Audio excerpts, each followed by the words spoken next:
Hello again, and welcome. I did, I did a live stream this morning, and it was about 2.5 hours. It was very interesting. We covered Navalny's unfortunate passing. So let's see who's in the house. We got TF, always welcome. Oh, Jennifer White. Hi, everyone. So let's see. And we are, oh, by the way, we do have a little co-host today. Before we begin, Dawn Marie, oh my goodness, you're here as well. That's fantastic. Hey, okay, so we do have a little co-host, but I think my co-host fell asleep. So I think, I think he's gonna be just quietly co-hosting. There you go. Yeah, Z. Yeah, he's definitely asleep quietly co-hosting. Okay. Rudy's here. Perfect. We got everybody in the house, that all the important people.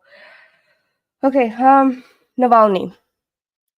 We did a live this morning, and it was a spontaneous live, and basically what I did is just kind of trying to see what is going on right away and getting any kind of messages that's coming from Russia about Navalny, because there are some protests not even protest, more of like memorials. People are going to the memorials to fallen opposition leaders, and they do have, like, after Soviet Union and after Stalin, actually, they have memorials all over in every single city in Russia to the opposition leaders, and or to whoever was wrongfully accused and imprisoned, and it's very nice after the dictatorship of Russia. So everybody's been going and putting flowers or putting up signs and everything all over Russia. So we have, as of right now, we have about 100 different Russians are detained because they were trying to protest the fact that Alexei Navalny has died. Well, he got killed. And we'll get into, like, if you're still joining us in here. So let's see, if you're still joining us in here, we'll get into it, like who's actually Alexei Navalny is, and why one of the people that's very knowledgeable about this topic. So great shirt. Thank you. It's Kwame time. You can actually purchase this shirt at one of my merch. It's Kwame time means reading comments that make you want to vomit. So Kwame time.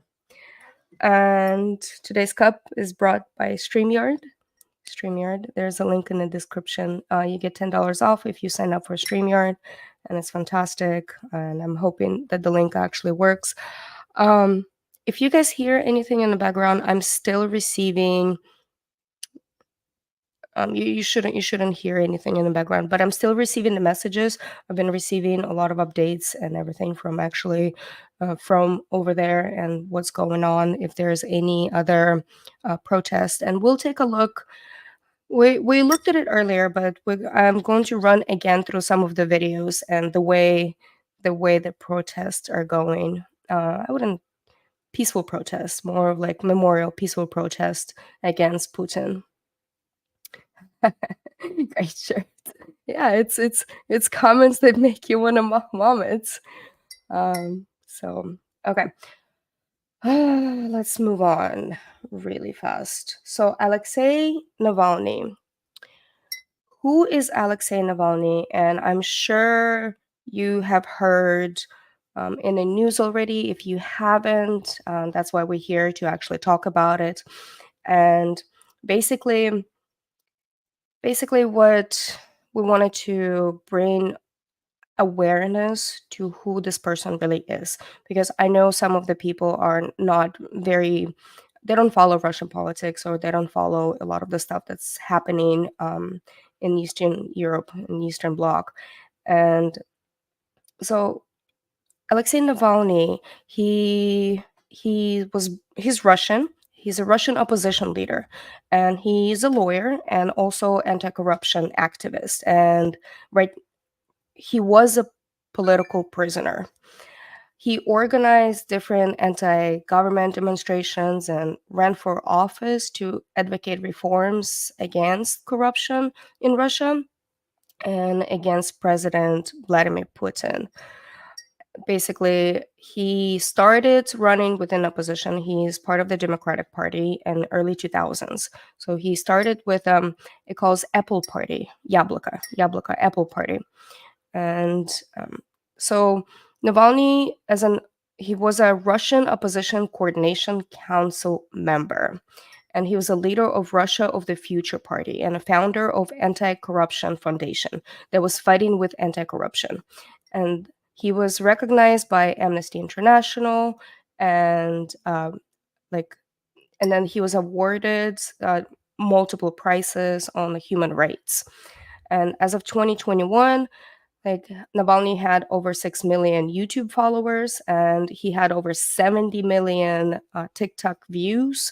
So he wasn't just an opposition leader. He was a glimpse of hope that Russian people had, a glimpse of hope that maybe there's something after Putin. Maybe there's a person who's going to take over the office and will be something after Putin. Because in coincidence, as of today, it will be 1 month until Russian elections. Russian elections are happening between the 15th to the 17th of March, it's very coincidental. And I think one of the reasons that he got killed, because it's to send a message, to any other opposition parties, within inside of Russia. And there are multiple world leaders actually came out and in support of Alexei Navalny and in grievance as well. Also, his wife was attending World Summit in Germany, and as she received the news, and we'll watch the heartbreaking speech that she has done as well. And if you have any comments or questions or anything, feel free to put it into the chat. And we just wanted to bring awareness, like, of what Alexei Navalny actually did and who he is, and the chilling messages that he has put out before he got arrested. Another thing, he had twice Russian government attempted to execute him. First time, it was some kind of green substance that was sprayed into his eye during an airplane ride, and he was screaming in agony. Then they got him to the hospital, and they wouldn't let even his wife to enter the hospital room because they were trying to like prevent anybody, because it's part of the assassination plan. And so the first one, it was in 2017, and the second one was August 20th, 2020. That one was with Novichok. Novichok is chemical agent. That chemical agent was actually developed within Russia. One of the reasons we know it's a chemical agent, it's a nerve agent. It attacks your nervous system. And one of the reasons we know is because of the specific formula that is developed only in one institute, which is called Signal Institute in Russia. So Novichok was not the first time was used against the assassination of different opposition leaders or anybody else who's speaking out against Russian government. Novichok was used in a Skripal case, and Sergei Skripal, he's a military intelligence officer, and that one happened in Salisbury, England. That one, him and his daughter, gratefully they were able to survive, but him and his daughter fell ill, and we can actually do a whole life about this, about like the actual case in Novichok, the nerve agent, how it came about with the Skripal case. So that's why we know that it was not used for the first time. And that's how they knew that the Russians were involved behind it. Another thing is Alexei Navalny, he came out with a documentary. Just one second. My voice is becoming scratchy as we talk, and I've been talking all day. Hey, Laugh. It's good to see you here. Okay. So basically, Putin taking out his competition. Yes. So, well, it's not. Alexei Navalny was actually sentenced for 19 years in prison, so it wouldn't seen as a competition. He took him out. One of the reasons, well, I believe it's my own opinion, and I'm sure there's somebody else who will have the opinions as well. So I believe it was to send a message to any other opposition leaders because of the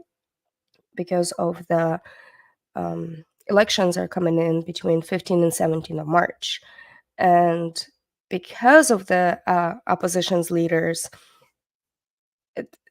it frightens them, right? It frightens them. They don't want to die. And we all know that somehow notoriously people fall out of windows or something else happens, or a car accident or anything else, that speaking out against the government within the Russian Federation. Okay, so in 2020, there was an attempt to assassinate him with Novichok, and one of the reasons they figure out it was Russian because Navalny came out with a documentary. There's a documentary that was released a couple years ago, and it's actually called Navalny. I'll attach the documentary within a description, and you can watch it on HBO or any other channels. It's very interesting to watch. And if you go to my channel, I'm not going to play it here because it is copyrighted material. But if you go to my channel, I posted a video, non-monetized video, where he sent out a chilling message. Basically, the CNN person asked him, the journalist asked him, what would you say to Russian public, to people, if you got killed? That was extremely chilling to watch after that, because he said that don't let that stop you. Rise up. That means that you are stronger than ever, and the government knows that. The Russian Federation government knows that. Putin knows that you are stronger than ever. Another reason why you got killed. So a couple of years ago, he went back to Russia. He went back to Russia because he said that I cannot lead Russian people, from another country. And he was so pro people, pro his people, and actually trying to get rid of corruption and a lot of stuff within Duma and Parliament. And there's a big old thing in Russian politics. It's a bit similar to here, to America, but it's also a bit different.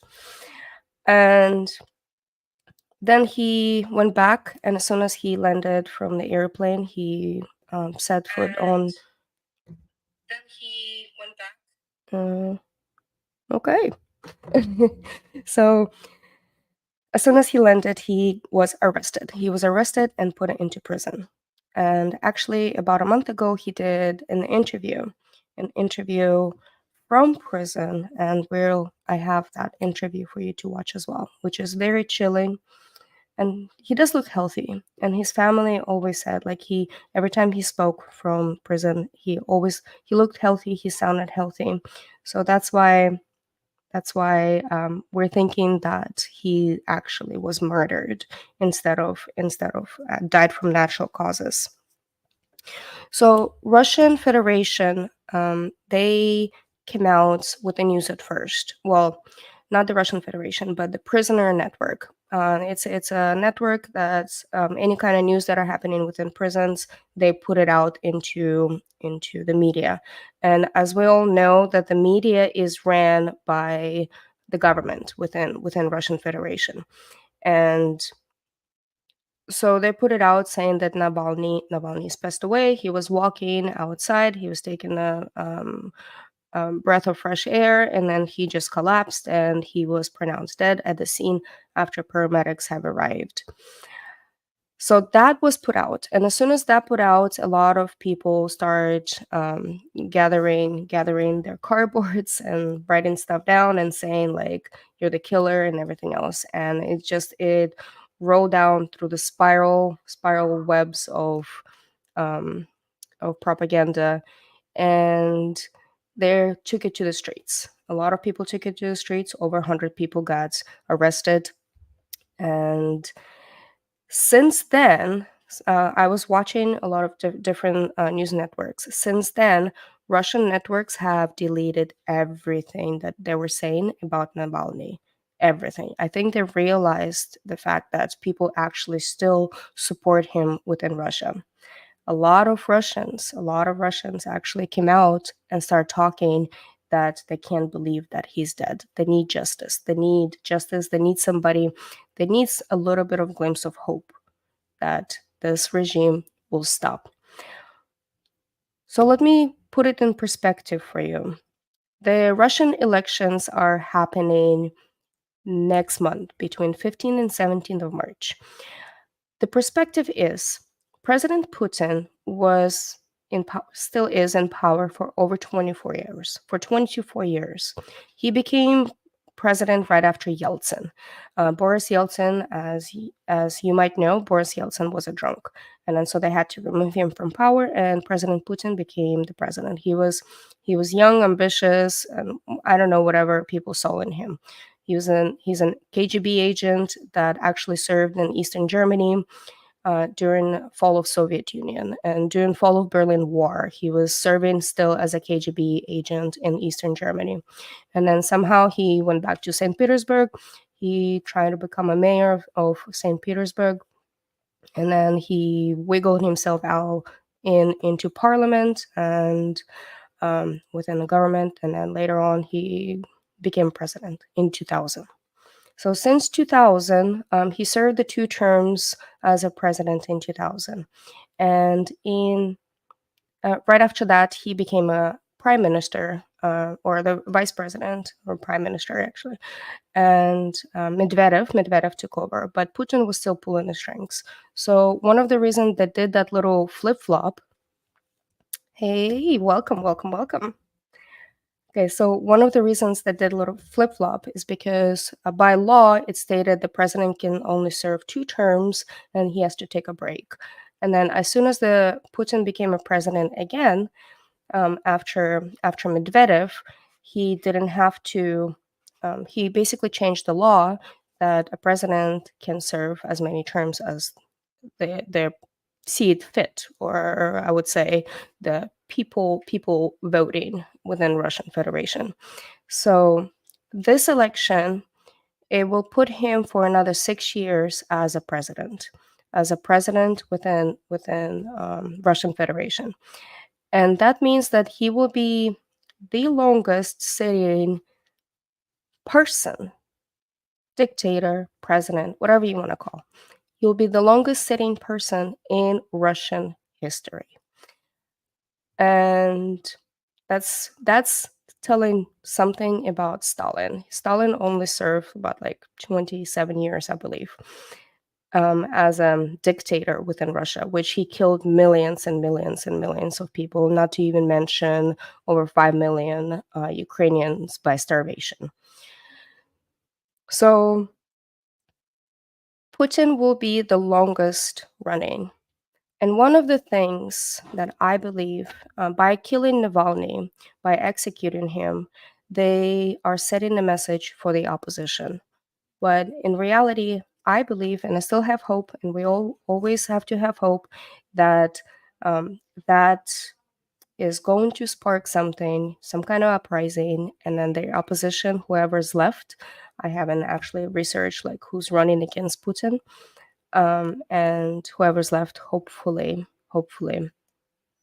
they can bring some kind of light to Russian people. And I understand that Russia is with war with Ukraine, but it's not Russian war. It's Putin's war. Putin is the one that started this war. Russian people do not want any of this. I have talked to quite a few Russian people. They do not want any to deal with any of this, and there are a lot of people that are aware of the atrocities that are happening within Ukraine. Okay, so that's enough of me rambling. Let's watch some videos. Yeah, the plight of Ukrainian during Stalin is now Putin. Exactly. It's 101 dictatorship. If you watch Netflix, there's a documentary is How to Become a Dictator. And if you really watch that documentary, and it's pretty interesting for what I know about Putin, for what I've been researching about Putin, and it lines up 100%. So one of the reasons that I'm actually I believe that I'm one of the perfect people to talk about this is, well, besides my Ukrainian background, and I was born in USSR. I have friends and family still in Russia and on Ukrainian side, so I see the both sides. Another thing is, back in 2014, I started my master's degree. And my master's degree is in nonproliferation and terrorism studies at Middlebury College of Monterey. And I was concentrated because it is international college, and you have to have actual second language on a master's level second language. And Russian is my native language, and I speak Russian and Ukrainian. And in 2014, there was a lot of uprising was happening within Ukraine, especially within Maidan. So I decided to focus my studies, my concentration towards Russia-Ukraine relations, because it was happening at the moment. It was very fresh, when where there's a lot of protests that happen in Maidan, and we can actually get into a little bit at a later time. And after that, when Putin swooped in and took over Crimea, and had the elections, the proper elections, which is not. So that's why, since I was doing a lot of studies during that time, and it was fresh coming in everything, and then we were able to gather as much information as we can. So given my background, I think I'm able to put a little bit of a cultural perspective into this. So yeah, so that's why I'm here. Okay. Let's do this. Let's start watching some stuff, so that way you guys don't have to hear me rambling after this. Okay. First of all, so DW. I really like DW. It's a Deutsch World, which is German news, and they cover very, very well and very sensitive. Let's see. So we'll watch this video. DW causes shockwave. Perfect. Share. And I guess we can remove Hazmat's cam because Hazi is not there anymore. And voila. News of the death of the Russian opposition leader Aleksei Navalny arrived just as the Munich Security Conference was getting underway, with world leaders gathered to talk about crises taking place all over the world. We spoke to people here to get their reaction to this dramatic news. Navalny is dead. No, Navalny is killed because in Russia, everyone who is representative of opposition killed. Exactly the same couple of years ago in Nemtsov, and a lot of opposition leaders killed or spent time in prison. It's real face of authoritarian regime of Russia. I am absolutely shocked. Navalny is a true Russian hero, the extraordinary courage of the man. This shows both the utter brutality and ruthlessness of Vladimir Putin's regime, but also importantly that there is another Russia. Добрый день. Спасибо большое. Спасибо. So this is Navalny's wife, Yulia Navalny, and so widow, and then she's been. She was actually at the Munich security conference at the time when she received the news, and that's why she decided to speak up against this. And it's, as obviously you can tell that she was crying, and it's terrifying news when to see your loved one pass away. Конференции, что дали мне главную сцену. Наверное, вы все уже видели приходящие сегодня ужасные новости. Apologies that if you are listening, there is, I can talk about it, what she actually said about it, but there's subtitles. Я долго думала, стоит ли мне выйти сюда или сразу лететь к моим детям. Но потом я подумала, что бы сделал Алексей на моем месте. И я уверена, что он бы был здесь. Он был бы на этой сцене. И я не знаю, верите или нет тем новостям, ужасным новостям, которые мы получаем только из государственных источников в России. Потому что долгие годы, и вы все это знаете, мы не можем верить Путину и путинскому правительству. Они всегда лгут.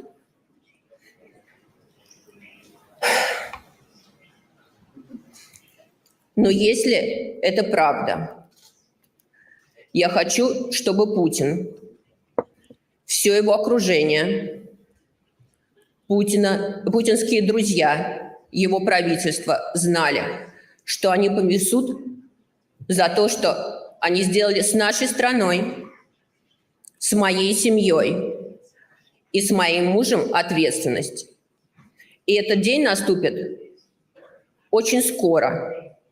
И я хочу призвать все мировое сообщество, всех находящихся в этом зале, людей во всем мире, чтобы мы вместе сплотились и победили это зло, победили ужасающий режим, который сейчас в России. И этот режим и Владимир Путин должны понести персональную ответственность за все те ужасные вещи, которые они делают с моей страной, с нашей страной России в последние годы. Спасибо большое. So that was a pretty powerful speech that she did, and there's speculation that she is going into hiding right now, because I wouldn't be surprised if her life is in danger as well because of the strong opposition that she was talking, right? And then so let's see. And it's basically a lot of world leaders came out and was talking about this, and President Biden actually came out and did a press conference about this and blaming Putin for the death of Navalny. And Kamala Harris, that was at the summit as well in Munich, and she came out and did a speech as well. I know there's some political oppositions within the chat or anything else. Please keep your political things aside, because this is not about just politics. This is about it is about politics, but not the United States politics. So, which we are working to confirm.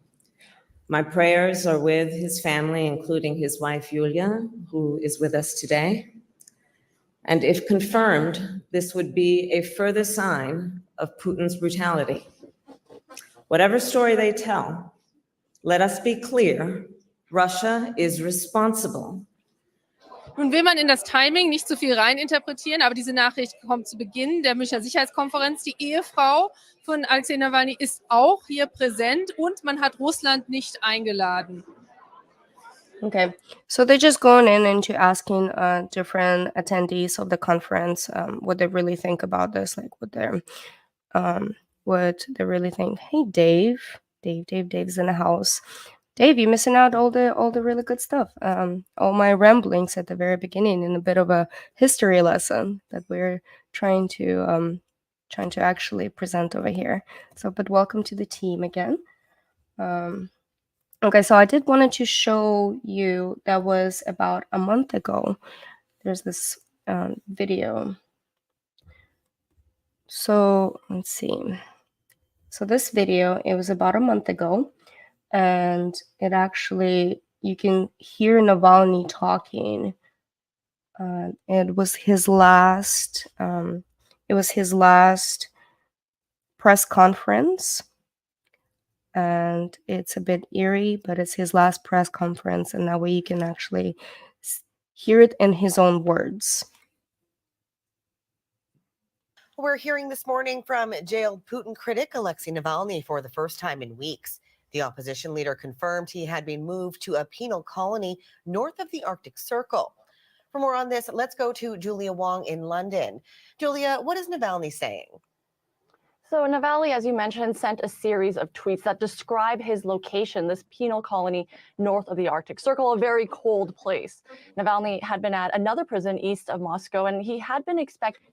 And this is the penal colony that he passed away at. It's right by the Arctic Circle. And actually, as of right now, his lawyer is on a flight to that penal colony to extract the body. And I believe they want to do an autopsy right after that, because the Russian Federation did come out and said that it was a blood clot that did that basically put him down. But as we know, you're not able to determine the cause of death until you conduct a full autopsy. Yeah, sad day for Russia. Indeed. Their little ignition of hope was gone. So hopefully it will start something else. But let's continue watching this. To transfer to a different colony, but then he hadn't been seen by his lawyers since December 6th.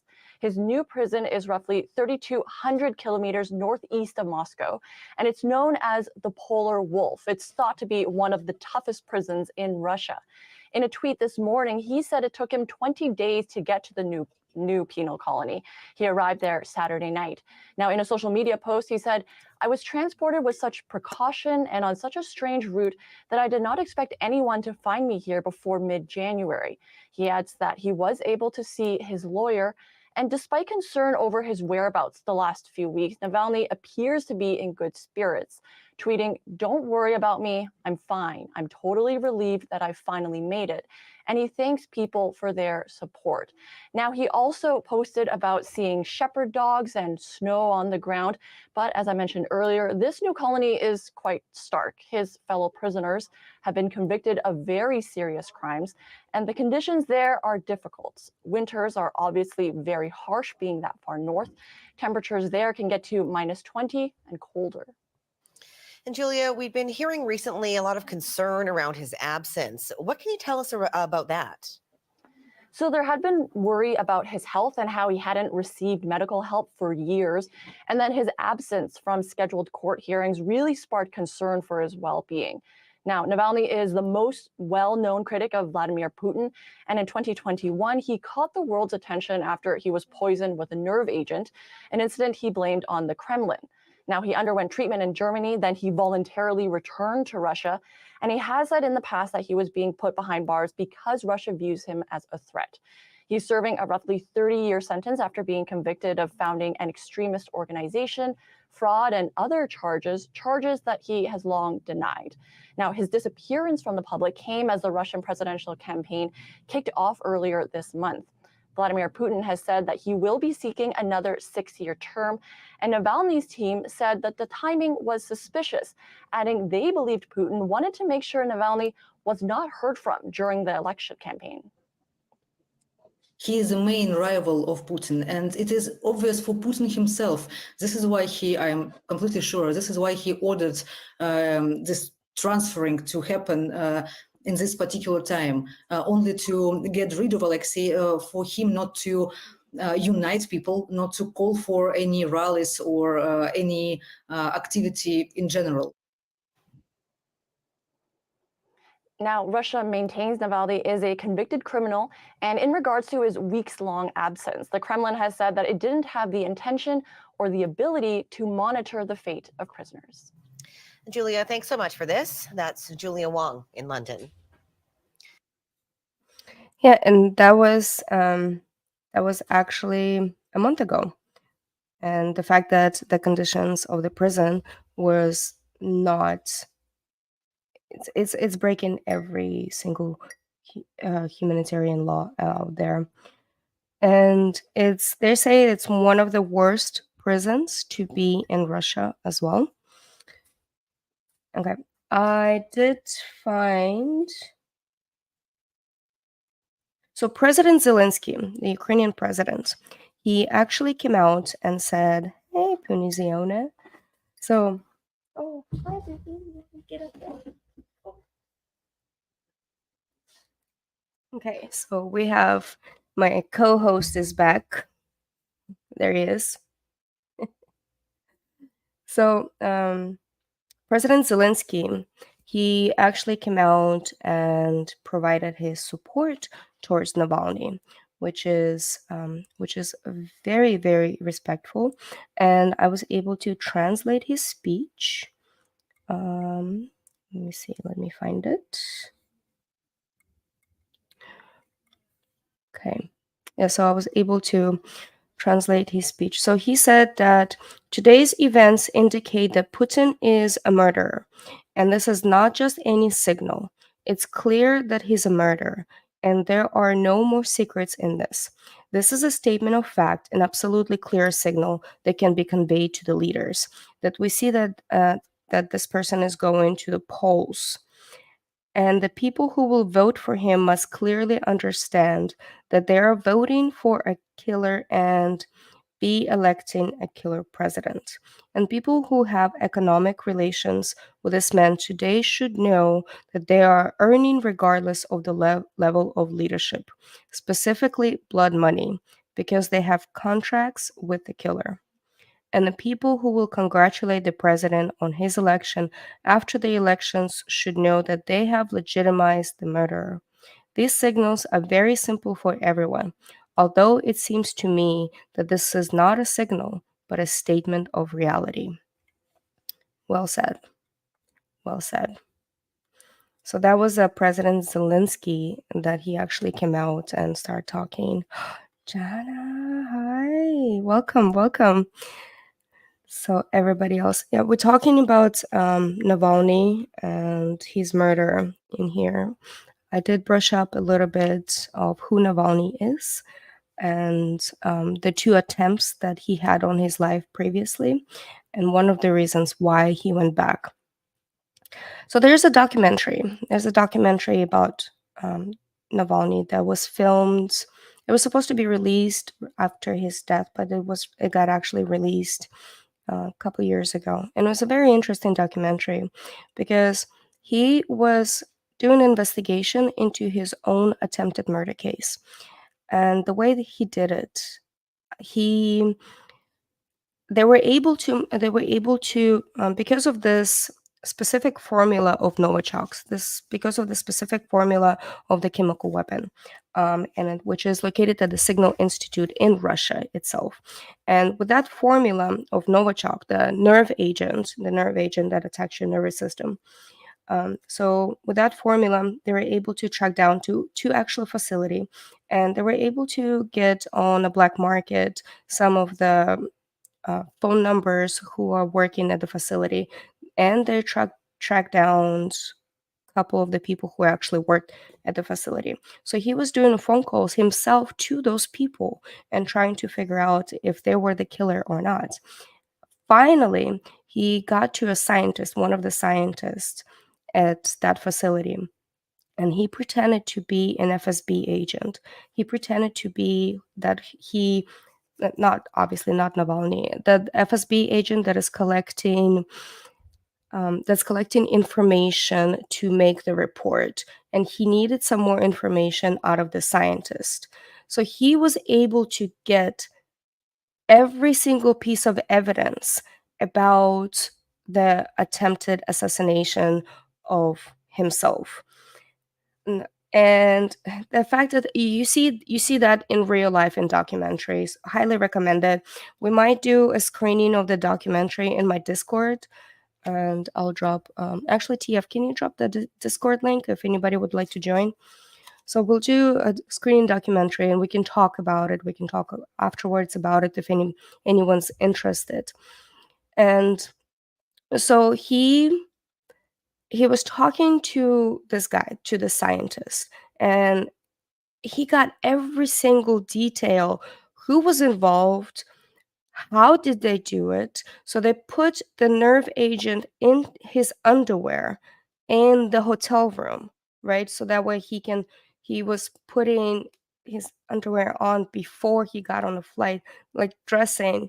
And they're like, after they took him off the airplane because it started acting, they took him off the airplane into the medical facility, and they took all of his clothes, and then they shipped the clothes to a completely different city to clean the clothes properly, because nerve agent, so Novichok, is very volatile. It can spread easily, very easily. And that's why they're just like try to contain everything. And Navalny found out every single detail about his attempted murder with Novichok, which is completely just mind blown. And at the later time, at the very end, and he says that he has a message, like if he gets killed, right? If he gets killed, the message is that means that they are stronger, they have a stronger voice for the Russian Federation if he gets killed. And I have I'm not gonna play it here, but it's on my channel. I have that message on my channel. Feel free to take a look at it. It's very eerie and interesting. Very interesting. So this morning we were doing some live updates as they're coming in. Right now it's early morning in Russia, so it's fairly quiet, and I'm sure tomorrow morning we'll get some more of the news if anything is happening within Russia. And let's see, let's check times. All right, let's check New York Times and see what they have to say. Okay, New York Times. Okay, so Biden blames Putin. They did come out with a press conference today that he was blaming Putin. And the latest is President Biden said there was no doubt that President Vladimir Putin government was behind the death of Aleksei Navalny, the outspoken dissident who Russian authorities said died in a remote Arctic prison on Friday. Make no mistake, Putin is responsible for Navalny's death, Mr. Biden said at the White House news conference, while acknowledging that the United States still did not know the details what happened. What has happened to Navalny is even more proof of Putin's brutality. No one should be fooled. That is very true. Travel Bug, you're new here. Well, welcome to the channel. We do latest and greatest news, or not the greatest. We do the news that I can comment on and provide some expertise. I have a background in nuclear weapons and nuclear weapons policy and weapons of mass destruction. So we go into the different details as we're doing something else and talking, just carrying on a conversation. So feel free to join our membership as well. So we have memberships, but welcome. We love that. We love having new people over here. Okay, so Navalny was one of the scores in prison for their political beliefs. Yes. And I haven't had anything else coming out from the Russian channels, but like I said, it is quiet over there right now because it is the morning time, and военных разведки возбуждение группы потерян. So if I do stop talking, it means that I'm actually reading in Russian and trying to translate for you. So there were protests. Actually, you know what? Let's do this. So there were protests today all over Europe. There were protests today all over Europe, and I'll show you a couple of the videos that people are protesting, and we'll dive into some of the videos from Russia. And see from Russia about the different arrests and stuff. So let's do. Okay, so I'm not going to play the sound because we don't want to get copyright strike right away.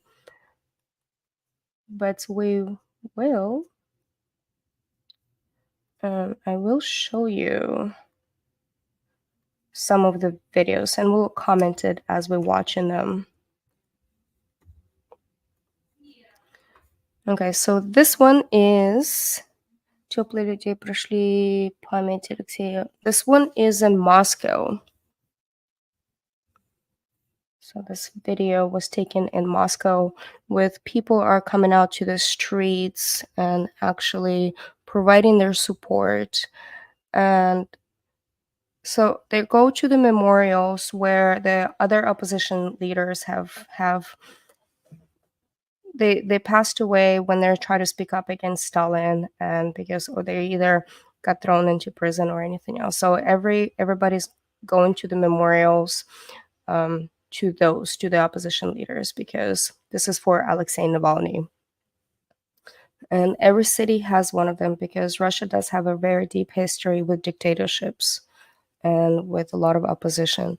So this one seems to be fairly controlled.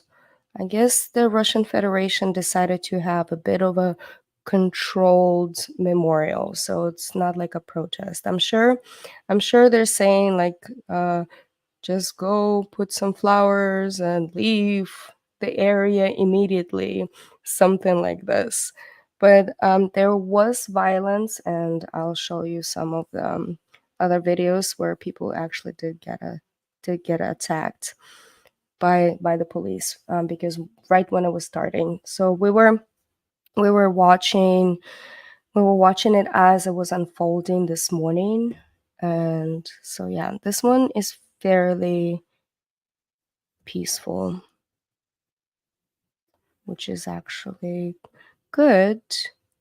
But I wonder if they're just trying to control the narrative, right? Because they probably the Russian Federation probably like, oh no, oops, we messed up. We shouldn't have put it out into our propaganda stuff. And okay, let's see. Oh, there's another thing. Today, it wasn't just Navalny that passed away. It was the photographer. It was a famous photographer, and he was very famous for doing pictures of protest and actually putting them out into the world as they are, as they progress and everything.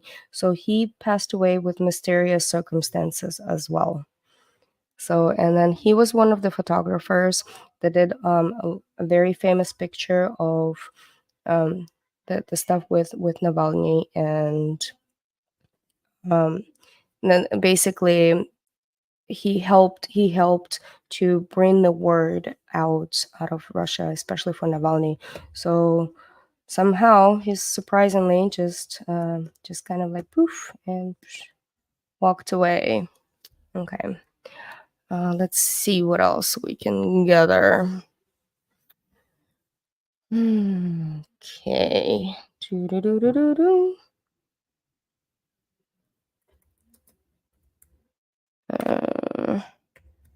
Let me reply to this message.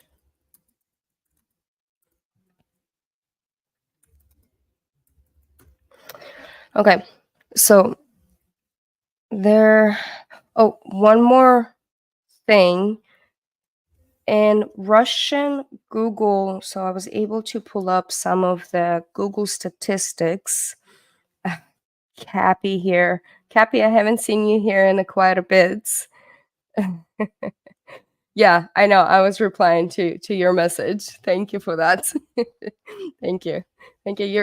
You're disrupting the life with 15 people that are actually watching.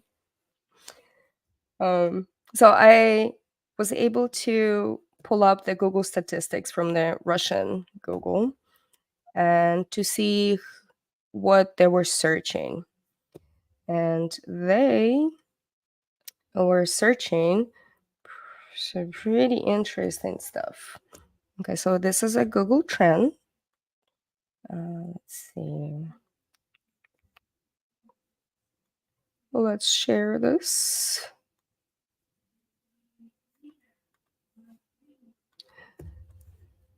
Okay, there you go. Oh, what's going on in here? Okay, so this is a Google trend, right? And Navalny, which is at the very top, right here, at the very top. I know it's in Russian. Just bear with me. I know it's in Russian. In Russia, he was actually searched over 1 million plus. So that's good. So hopefully it gets and then this one is the photographer that passed away. So Dmitry Markov. So like right under Navalny is the photographer that passed away with mysterious circumstances as well. So which is, to me, this shows actually the fact that people are curious and people are curious of what's going on. So that's really good. Okay, let's see what else they have. I wanted to. So this is the world headlines. The world headlines of it's everywhere because he was such a strong leader, and every majority of the Russian embassies, people were protesting right in front of that. Yeah, what did you do? You're making me stop the stream. Okay, so let's see, share. I'll show you what I'm. There you go. So this one is a lot of different memorials are happening. Hold on just 1 second. And then this is throughout Europe. This one is Tbilisi, Georgia. Tbilisi, Georgia. This one is Batumi.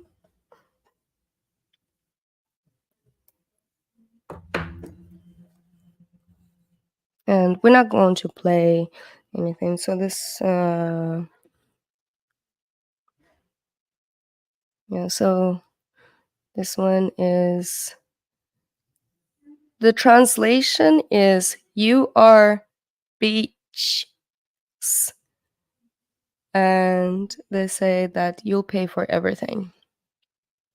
So there are people are putting out messages in Russia and the different memorials. And these are the memorials of the fallen opposition leaders during the communism times. Let's see. It's weird that it happens right after the serious threat from the other day. Yeah, very true. So we did actually a live about it and a little bit of a deep dive on this one because it is a serious threat that did come out. Russian Federation did come out and said that they have a capability of the satellite nuclear powered anti-satellite capability, right? And a lot of the media took it into a completely different spin where they're like, oh no, they have nuclear weapons in space already, or it just went into turmoil. But it's nothing to be worried about at the moment, but it is. Also, another coincidence is the fact that the elections are happening, the Russian elections are happening next month between the 15th and 17th of March, right?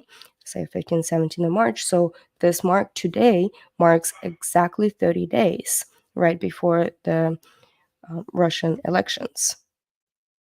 And like I believe that this right here was actually sent as a sign to kind of like keep the opposition at bay, saying like no one is safe. So there's some more different memorials. All of this is pictures from Russia. See some more memorials and all right. So we already seen this when she was talking, and what is this one? Okay, so this is just the audio. We're not going to take a look at this audio. I need to find those videos for you. We're actually at the very, very beginning, and we played them on the live this morning too. But the people were getting arrested, and there's over 100 people right now in Russia that is arrested for protesting and rising up against everything that's been happening. And the fact that like all over the world and in majority of the countries, actually I'm going to show you to this. Let's see.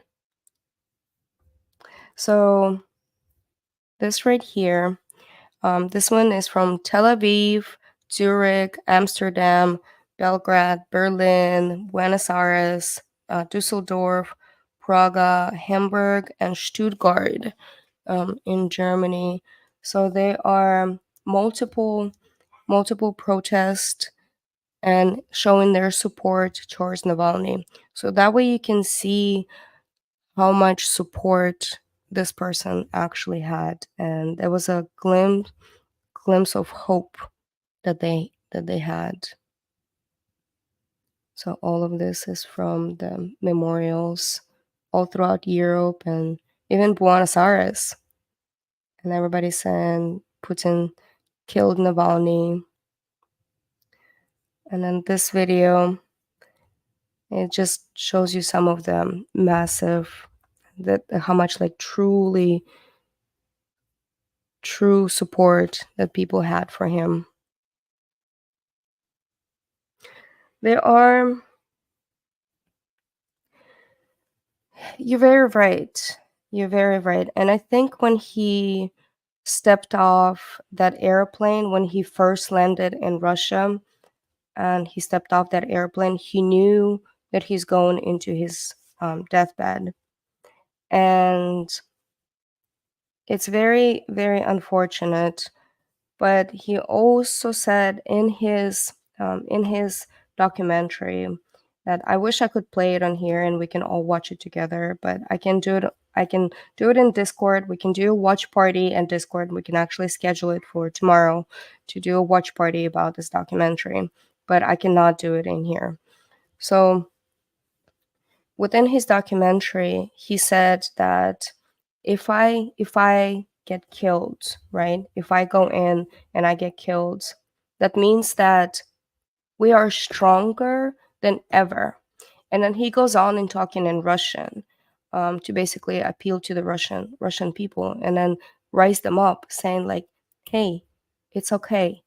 Be strong, be strong, be for your country. Just rise up for the country. And I think that message is extremely, extremely strong. I posted the message on my YouTube. I will not play it in here, but I can send you the link. And it's very interesting. It's very interesting to see. Oh, by the way, I am not monetizing on that message either, because it's extremely important for people to truly understand. Truly understand. You know, I wonder if we can actually do fair use. It's fair use, right? Yeah, I think it is fair use. I can fight for this, right? I think so. It is fair use. It is, yes. Okay, never mind. We're going to play this. We are going to play this. And it's a very, very, very strong message. And it has Russian subtitles. Claudia, welcome. Okay, so it has Russian. Worth a try. You know, we did had our stream taken down one time and then it popped back up. So it's worth a try. Let's see. Definitely worth a try.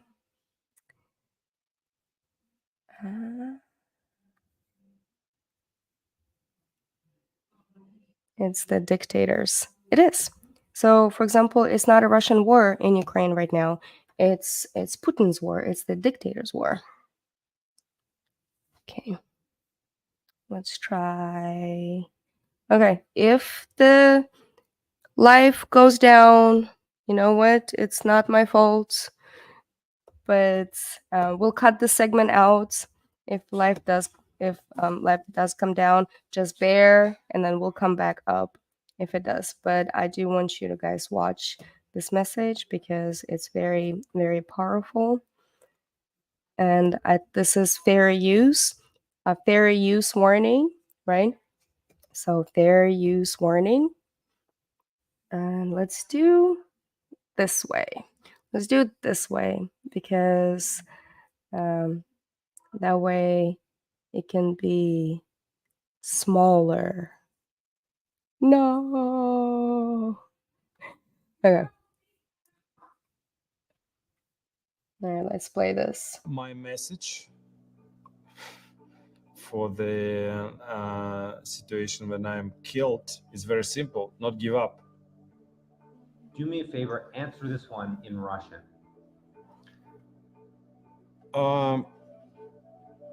И здесь у меня просто очевидная вещь. Listen, I got something very obvious to tell Нельзя you. сдаваться. Если это произошло, Okay. это означает, что мы необыкновенно сильны в этот момент, раз они решили меня убить. Ну и нужно использовать эту силу. Не сдаваться. Помнить о том, что мы огромная сила, которая находится под гнетом вот этих вот чуваков плохих, лишь потому что мы не можем осознать, насколько действительно мы сильны. Все, что... Yeah, it's about a minute long. Hey, the stream didn't go down. Nice. Okay, but I do want to read. I'm gonna read this for you, and my co-host is gone again. But I'm going to read this for you, what he was saying within Russian, because there are some subtitles.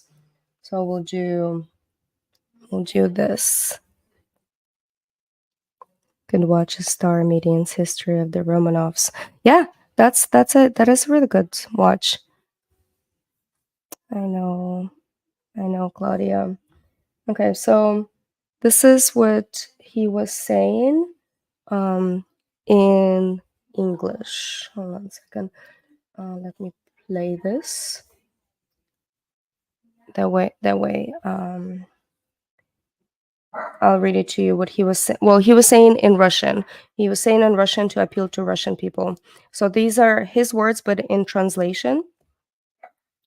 Listen, I've got something very obvious to tell you.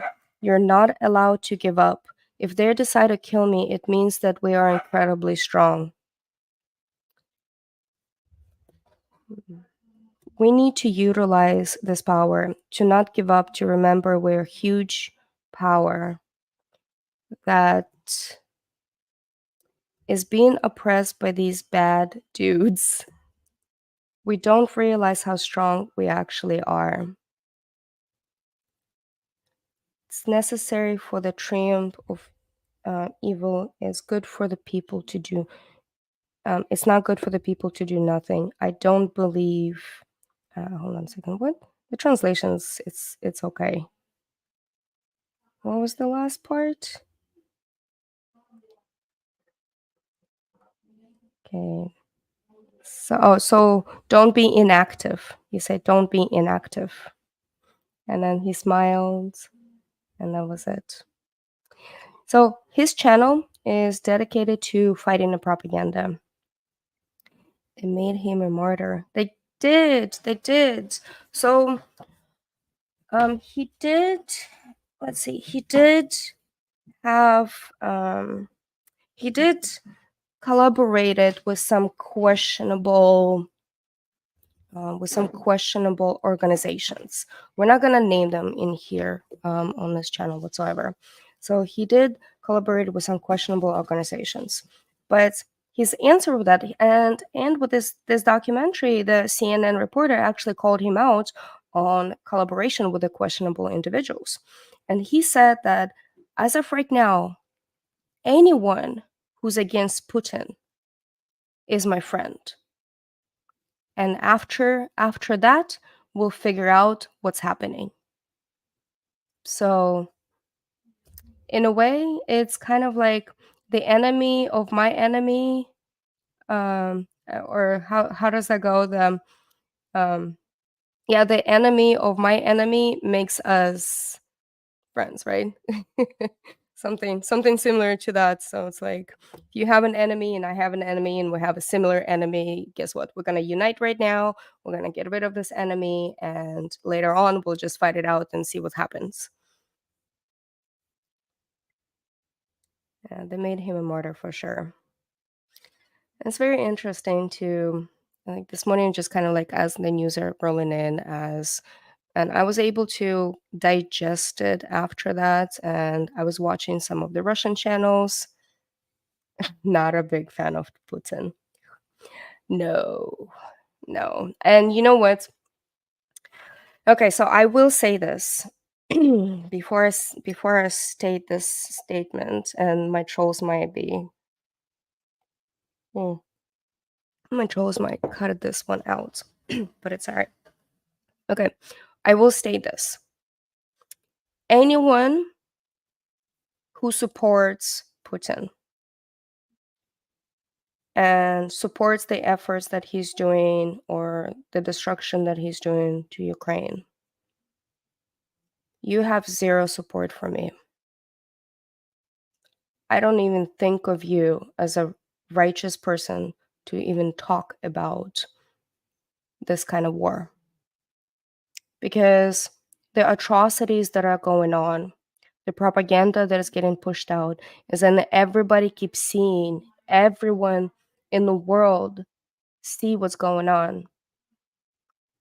I cannot support this. I am pro-Russian people. I am pro-Ukrainian people.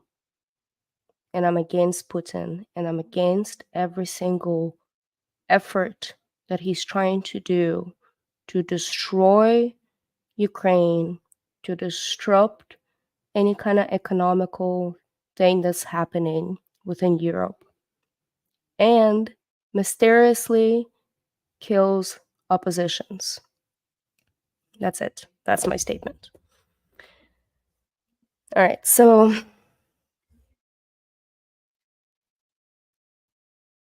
okay. So there are not really any, say, You know what? Let's put a whole bunch of hearts into the chat, and then actually really provide support to all of those that suffered, all of those that are just truly lost a lot of the stuff that is this dictator has brought upon them. And it's not just in Ukraine, it's in Russia as well. Just throw a whole bunch of hearts in there, because it's not, Russian people are suffering. Russian people are making barely anything, and especially with these sanctions that that got slapped, they start feeling. And there's a lot of Russian people that actually fled Russia as well because of the war that Putin started putting out against I don't even know what he wants to do. He just doesn't like the West, and he thinks that this is how it's going to hurt. He's a martyr. He's a dictator. And if I'm gone, if I disappear, it's the Russians. It's the Russians if I disappear, because I want to speak up against the propaganda. I want to speak up against anything that he is spewing out, any kind of lie that is spewing out. And that's what Navalny did. Navalny and his team on his YouTube channel, even though it's Russian, those are nice hearts, the blue and yellow. So even though his channel, Navalny's channel is still going on. Navalny's channel is always be going on because he has a legacy. He has a team. He's got a legacy team. And even though his channel is all in Russian, but the information that put out is extremely important. And I'll try to translate their information as much as I can for you as well, so that way you be aware. And I know these lives, they can get striked, they can get taken down or demonetized, is because the very sensitive topics that we're talking on in here, very sensitive topics, the verbiage that we're bringing out, but this verbiage is strong. And you know what? Let them take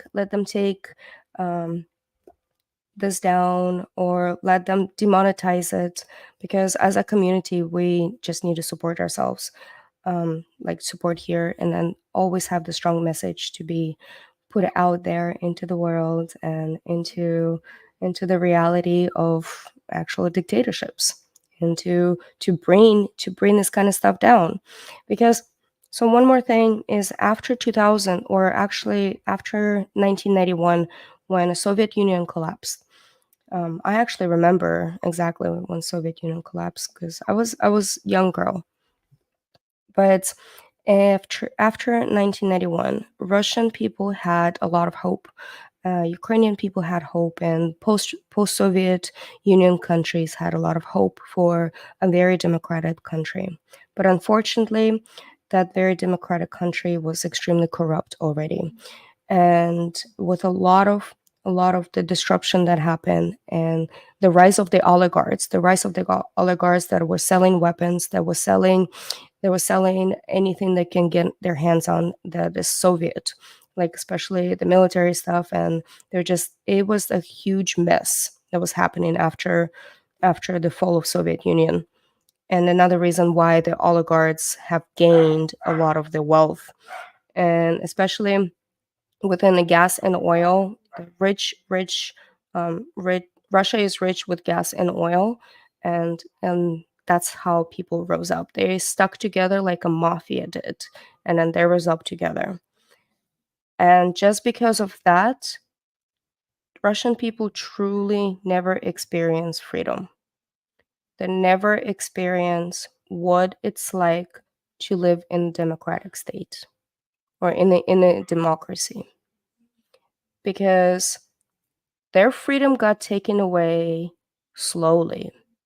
And a lot of stuff, it got brainwashed. They got brainwashed. And there is a video from 1990s of this KGB agent that deflected to United States. And he was talking about the KGB tactics, how to disrupt the society. He mentioned that you don't disrupt the society within a day, within a week, within a year. You disrupt the society through generations. As long as you hold power throughout all of those different generations, that's how you disrupt the society. And it was a very, very powerful statement, because this is exactly what Putin has been doing. A lot of his tactics remind me of the person from World War II that shall not be named, starts with an H and a little bit of a blackness under his nose. They started out as a humanitarian missions into different countries. They started out as humanitarian missions to Ukraine, humanitarian missions to Poland, and everywhere else. And as soon as that person pulled the plug and said, nope, we're going to war, all of those humanitarians turned around and started picking up weapons and shooting every civilians within the different villages. Another way how it all started out. They had the youth. They had the youth camps, the youth reform camps. Guess what? Russia has the youth reform camps, where they call it Russian youth, right? Putin's children, Putin's youth. And then all of these reform camps, as in patriotic camps. Yes, they have them. And majority of the people, the 20,000 children that were gone from Ukraine, they went to those reform camps to get all of this propaganda into their brains, to get all of this propaganda, and then to trying to reform them to believe Putin's lies. Thank you for sharing your knowledge with us. Of course. And that's what I'm here for. And I think this is the topic that I can talk for hours and hours and hours. And we can go into different ends. We can go into different weeds and actually talk about the reformation camps in Russia. We can talk about those 20,000 children that were taken away at the beginning of the war from Ukraine and then loaded up into the buses and actually taken into Russia, into those reform camps. And their mothers, Ukrainian mothers, a couple of them were able to retrieve their children back. And then majority of them are not. They're not able to. They cannot find them, or they don't have any means. We can talk about the efforts that Russia did within Ukraine to disrupt a lot of population, to disrupt a lot of people's lives, and how they're going about it. And we can compare the Ukrainian war to Chechen war, because the Chechen war and the tactics that Putin was doing within Chechen war in 2000, like right after he took power into Russia. So the tactics that he's using in Chechen war are this very similar tactics that are being utilized within Ukrainian war. The Chechen war, for example, he was able to take over because when he went into Chechnya, he was hoping that he's going to be received with an open arms. Did not happen. Didn't happen in Ukraine either. And when he started taking over some regions in Chechnya, he started rebuilding those regions to show people like, oh, look, we're here on a humanitarian mission. We are rebuilding your lives. Yeah, you're rebuilding the same buildings that you just destroyed. You destroyed lives to rebuild lives. Exactly the same tactics that he's doing within Ukraine. And we can talk about that. Or we can talk about the history of Russia, and then how actually the Ukraine got formed, and then the Crimea, the fact that the Crimea was given in 1956 by Khrushchev to Ukraine as a peace treaty. And the way it was given to them, it was over some whole bunch of vodka, and and it's like, hey, you can have this back. You can have this back. And we can also talk about the pipeline. There's a pipeline that that they're building the second pipeline. They're building through Crimea, because Crimea was always called the window to Europe. It's a Soviet window to Europe because of the ports. And this is one of the largest ports on the Black Sea. And then Russians are building another pipeline. And they did not want to pay taxes to Ukraine because they already have the pipeline, the gas pipeline that's running through Ukraine. So they didn't not wanted to have paid taxes with that. So they took over Ukraine. But now they're trying to take over the eastern region. And then once they take over the eastern region of Ukraine, which is Zelensky is not going to give it up, and this is where they can actually build a pipeline that is going through the Black Sea, and they can make so much more money on the destruction of other people's lives. So we can talk about that, and we can support, and we can provide a lot of support. And this is what we're going to be as a channel. As a community, we're going to learn about everything. And I wanted to show my support to all of you, to all of the members within my channel. And please do, if you wanted to decide, please do join the membership, because it's any efforts, anything else that we can provide more of an information on. This is where we're here. So this is why, remember, Kwame time. All right. I think it's enough of Anastasia/Zanime rambling, plus Hazmat already left me. You know, I'm hungry. I think there's a pizza downstairs that is waiting for me. I wanted to say thank you for all of you coming in and chit-chatting here and pass this knowledge along, and hopefully we can change some people's minds about actually what's happening on the eastern bloc of Europe. And so TF, always good to see you. Kirsuma is always good to see you. Dave, and don't forget to hit that subscribe button and notification bell. Let's see, and we had a couple other people come in. It was fantastic. We got some new people come in, and some people that haven't been here in a while. So we have Travel Bug is our brand new member, which is fantastic. Welcome to the community. Please do.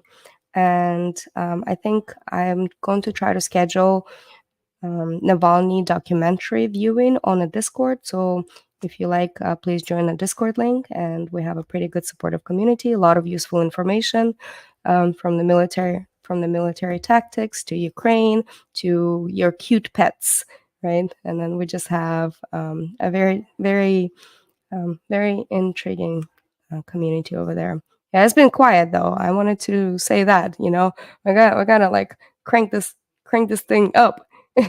No, I'm kidding. No, it's been wonderful. So yeah, and we're going to let's see. Okay, let's do this. Okay, remember, stay true to yourself, love yourself, and peace.